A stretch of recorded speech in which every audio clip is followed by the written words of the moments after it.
Hello, I'm Dr. Vincent Anderson. You are now tuned in to the Library of Greatness at V3P. Today we have an amazing guest by the name of Vernon Jamison. He is a civil rights investigator.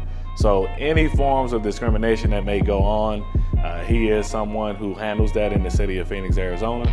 Please join me as we learn a little bit more about his story. Could you please tell me your name, sir? My name's Vernon Jamison. Vernon Jamison. Thank you for being here today, Thanks. sir. All right. So for starters, what I want to do is I want to get into your childhood. I want to understand, where you're from, the culture when you were growing up as far as educational expectations, and so on and so forth. So growing up, military kid, so I really don't have a hometown. Okay. We call New Orleans home because that's where my family's from, all my family. Yes, sir. But me personally and my sister, we kind of grew up in the military, moving every 2 to 3 years. Okay. So we learned a lot about adapting and just change. Yes, sir. And to the culture of towards education, it was always we were going to go to college. Okay. That was the plan from the get-go. Get good grades to set you up for a future to go to college. So, Okay, That's awesome. And so your parents, what's their educational background? Did they go and then they said you guys are going to do this as well, or how did that go? They're both first generation college grads. Okay. So it was kind of since they did it, they're like, hey, the expectation is it's going to be higher. Right. We set the bar. Now the next bar is going to be you guys to exceed us, to match or exceed us. So that was always the plan. Going. When they're telling us to grow up, like, hey, we did this. You either match it, Yes. or you exceed it. Okay. I like that. And so you said you don't have just a designated hometown. Right. So you said military kid. Where all did you live? Texas a lot. Okay. We went there 3 times. We Oh. lived in Germany. Uh-huh. We lived in Japan, Virginia, Kentucky, Kansas, Arizona. But yeah, pretty much a lot of the South, a lot of the East, and overseas. So Wow. So did you learn a lot being overseas, or? with Japan, no, I was like a baby, 2 years old. Okay. But Germany, it Yeah. was middle school years for me. So Okay. I learned German for a little bit. Okay. But then you kind of forget it when you leave. But, Exactly. If you're not using it. So it was a good experience to live in Europe because you got to travel a lot. Okay. To see other countries and other cultures. Yes, sir. Okay. And so you traveled a lot. You moved around a lot. So when you were younger, did you work as a child? As a child, I didn't work. My first job was right after high school. Right after high school? It was retail. Retail? Yeah. The basics. I didn't want to do food because I like to eat. So let me stay away from it. Exactly. And let me focus on maybe on the retail aspect of things. But Okay. that was experience. Yeah. Yeah, dealing with you have to deal with people. Exactly. People skills. Learned that a lot in that first job. So yeah. So retail, what store was that? It was Express. Express? Tried to look all nice and fresh. Oh yeah. I like Express. That's his shirt. Actually. I love tried. That Express. was my first. Like, hey, I like this place. There you go. Get a discount. Okay, exactly. So, yeah. And so did you work anywhere after Express, or? Yeah. So my second, I worked at a hospital. I was a internal transporter. So people who bring people around, the bodies, the patients. Yes. Lab specimens, blood. That's what I did because I didn't know what I wanted to do yet at Yes, that sir. time. And I was maybe I want to go to med school. Let me try to get into the hospital Okay. field of things. Okay. But I didn't like that. You didn't like that? I didn't like that much. You didn't like that? Yeah. So when you were working after high school, were you already in college as well? With retail or the high school? At the hospital or Hospital. Express? No, the hospital was after college when I didn't kind of know where I wanted what to do yet. Okay. Retail was during undergrad, during college. Yeah. Okay, tell me about your college experience. So college was a great experience. Learned a lot of stuff because I also played sport, ran track there. Ran track, okay.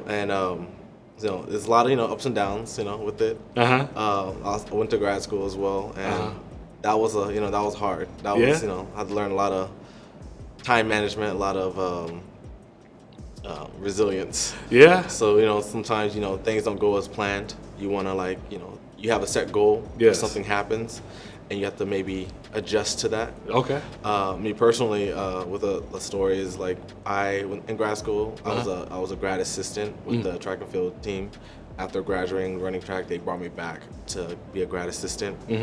And my mentor, he left, and they kind of told me, hey, you can step up. You're supposed to be his helper, so just take over. But like I have that on top of my grad school studies, so I had to learn time management and dealing with people, different personalities, and still being on top of all my studies as well. Right. So that was just a lot. Some nights were all-nighters. Planning workouts for athletes, and also reading hundreds of material and articles so I can write my paper, work on my thesis. Yes. So it was just a lot of stuff you have to know. Time management was my best friend. Okay. And also just perseverance, and which was also taught by my parents. Being accountable and responsible. Just being organized and disciplined with everything. Okay.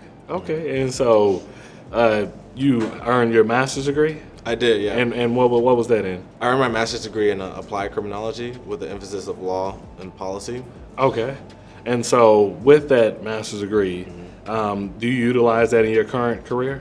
I do. So at the moment, I work at the Arizona Attorney General's office as a civil rights investigator. Okay. So kind of with the criminology, and civil rights, I love working I deal with discrimination. Okay. So people who feel discriminated against in their with their employment, or even housing or public accommodation, they come talk to me, and I kind of see if it's discrimination occurred. I investigate it, Okay. and then I charge. We call them respondents, or people how defendants. We charge them with discrimination. Wow. And then we see.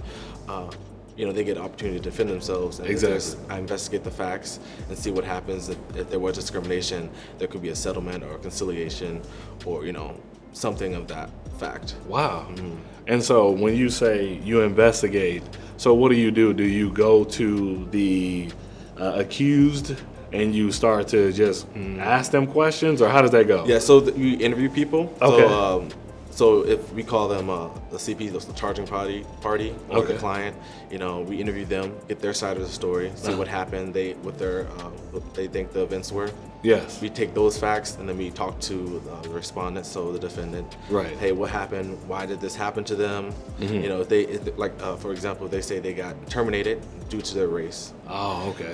And hey, why do you believe you got terminated due to your race? And they usually give me factors, this happened. If they have any witnesses, I talk to them as well. And then I bring this to respondents saying, hey, what happened?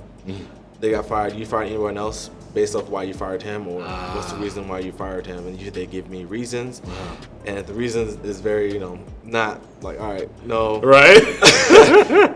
It's because he was, because he was black, or right. If they have a reason, hey, they weren't showing up to work. Exactly. They weren't doing what they were supposed to do, poor performance. Okay, it wasn't because it was because of this. Exactly. And that's just how the investigation goes. Same thing with public accommodation, but it's more like if you go to a store, for example, if you go to Chipotle, and they're refusing to serve you because of your national origin. Right.